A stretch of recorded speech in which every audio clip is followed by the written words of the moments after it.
माता सीता प्रभु श्री राम की अर्धांगिनी थी और महाराज जनक की पुत्री थी। उन्हें लक्ष्मी का अवतार भी माना जाता है। आओ जानते हैं माता सीता के हरण की कहानी। राजा दशरथ ने अपने पुत्र राम को वनवास दे दिया था। राम के साथ सीता और लक्ष्मण भी वनवास काट रहे थे। वे एक स्थान से दूसरे स्थान जाते रहते थे।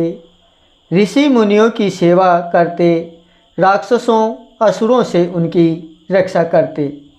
एक वन से दूसरे वन में घूमते हुए राम, लक्ष्मण और सीता पंचवटी नामक स्थान पर पहुंच गए। वह स्थान उन्हें अत्यंत प्रिय लगा और उन्होंने वनवास के अंतिम वर्षों में यहीं पर रहने का निश्चय किया। पंचवटी स्थान गोदावरी नदी के तट पर स्थित है। यहाँ पर राम, लक्ष्मण और सीता एक कुटिया बनाकर रहने लगे। राम, लक्ष्मण और सीता का वनवास का समय शांतिपूर्वक बीत रहा था। तभी राक्षस कन्या शूर्पणखा उस वन में भ्रमण कर रही थी। पंचवटी में भ्रमण करते हुए उसकी मुलाकात भगवान राम से हुई। भगवान राम के गौर वर्ण और सुंदरता को देखकर वह मुग्ध हो गई। उसने अपना रूप परिवर्तन कर लिया और एक सुंदर कन्या बनकर राम के पास गई। उनके समक्ष विवाह का प्रस्ताव रखा।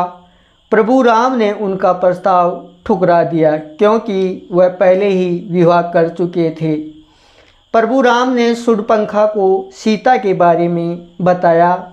प्रभु राम ने शूर्पणखा से कहा कि तुम मेरे छोटे भाई लक्ष्मण से विवाह कर सकती हो। वह रूपवान, गुणवान है। उसका शरीर स्वस्थ, अत्यंत आकर्षक है। वह एक बलवान पुरुष है। तुम अपना विवाह प्रस्ताव लेकर लक्ष्मण के पास जाओ, तुम्हारी इच्छा पूरी हो जाएगी। जब शूर्पणखा विवाह का प्रस्ताव लेकर लक्ष्मण के पास गई तो उन्होंने अस्वीकार कर दिया। लक्ष्मण बोले, वे अपने भैया और भाभी के दास हैं। यदि शूर्पणखा उनसे विवाह करती है तो उसे दासी बनना पड़ेगा। इस बात पर बहुत अपमानित महसूस करने लगी और उसने माता सीता पर आक्रमण कर दिया। यह सोचने लगी कि यदि सीता की मृत्यु हो जाए तो राम उनसे विवाह कर लेंगे। यह सोचकर उसने सीता पर आक्रमण किया था। लक्ष्मण ने सीता की रक्षा करते हुए अपनी तलवार निकाली और शूर्पणखा की नाक काट डाली। इससे वह बहुत दुखी और दर्द हुआ।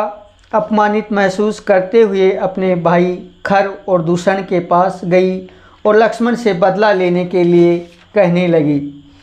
शूर्पणखा द्वारा उकसाने पर खर और दूषण राम और लक्ष्मण से बदला लेने के लिए आए और युद्ध करने लगे। कुछ ही देर में दोनों मारे गए। अपने भाइयों की मृत्यु को देखकर वह नाराज हो गई और शूर्पणखा अपना प्रतिशोध लेने के लिए राक्षसों के राजा और अपने बड़े भाई रावण के पास गई। उसने पूरी बात चीखते हुए बताई कि किस तरह वह लक्ष्मण ने उनकी नाक काट दी है। शूर्पणखा ने रावण को सीता के रूप और सुंदरता के बारे में बताया। उसने रावण अत्यंत आकर्षित हुआ और अपने पुष्प विमान में बैठ कर आया और राक्षस मारीच के पास गया। मारीच के पास अपना रूप बदलने की दिव्य शक्ति थी। रावण ने मारीच से सीता हरण योजना में शामिल होने को कहा। पहले तो मारीच ने रावण को मना कर दिया, परंतु रावण द्वारा दबाव बनाने पर वह सीता हरण षड्यंत्र में शामिल हो गया।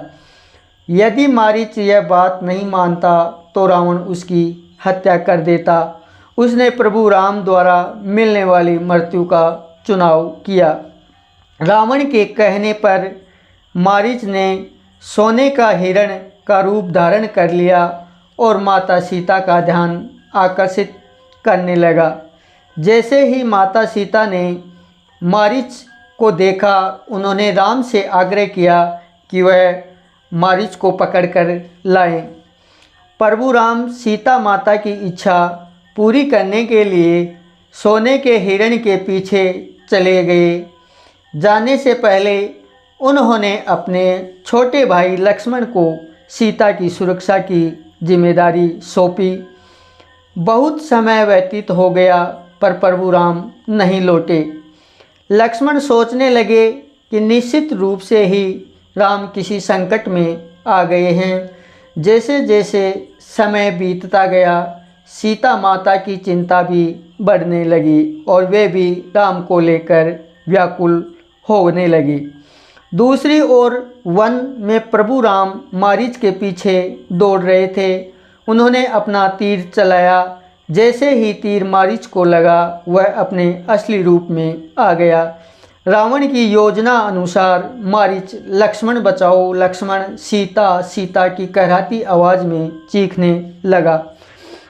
यह चीख सुनकर सीता माता व्याकुल हो गई। उन्होंने लक्ष्मण से कहा, तुम जाकर अपने भैया की रक्षा करो। जाने से पूर्व लक्ष्मण ने सीता माता की रक्षा के लिए कुटिया के चारों ओर लक्ष्मण रेखा बना दी थी। भाभी, यह लक्ष्मण रेखा है, इसके भीतर कोई नहीं आ सकता। तुम इसके भीतर सुरक्षित रहोगी जब तक भैया को लेकर वापस ना लौटूं। तुम इस लक्ष्मण रेखा के बाहर मत आना। ये बात कहकर लक्ष्मण प्रभु राम को खोजने चले गए। रावण इसी अवसर की खोज रहा था और लक्ष्मण रेखा की वजह से वह कुटिया के भीतर ना प्रवेश कर सका। फिर उसने दूसरी योजना बनाई। रावण ने एक भिक्षुक का रूप बना लिया। भिक्षाहम देहि वह कहने लगा और रावण की आवाज़ सुनकर सीता माता बाहर आई और उसके पास आकर भिक्षा लेने को कहा। रावण जानता था कि किसी भी तरह करके सीता माता को लक्ष्मण रेखा से बाहर लाना है, उसके बाद वह उसका अपहरण कर सकेगा। वह क्रोधित होने का नाटक करने लगा। किसी सन्यासी को बंधन में बांध कर दिया भिक्षा नहीं दी जाती है। यदि मुझे भिक्षा देना है तो इस कुटिया के बंधन से मुक्त होकर भिक्षा दो, अन्यथा मैं लौट जाऊंगा, रावण ने कपट के साथ कहा। सीता माता ने उसे बताया कि वह लक्ष्मण रेखा से बाहर नहीं आ सकती। कुछ देर बाद सीता माता लक्ष्मण रेखा के बाहर आ गई और रावण को भिक्षा देने लगी। रावण अपने असली रूप में आ गया और उसने सीता माता का अपहरण कर लिया। उसने सीता माता को बलपूर्वक अपने पुष्प विमान में बैठा लिया और लंका की ओर चला गया।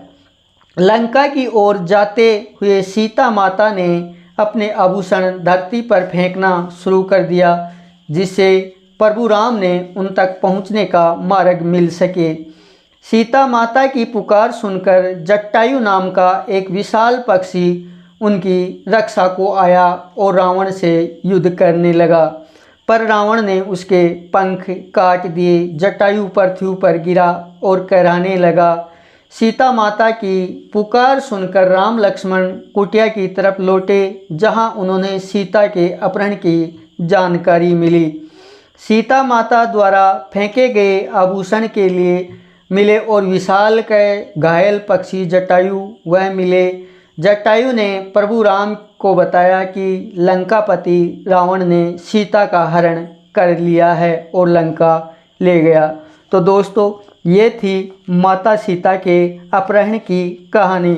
आपको कैसी लगी वीडियो के कमेंट करके मुझे बताइए, और अगर आपको मेरा वीडियो पसंद आए तो लाइक करें और चैनल को सब्सक्राइब करें। जय सिया राम।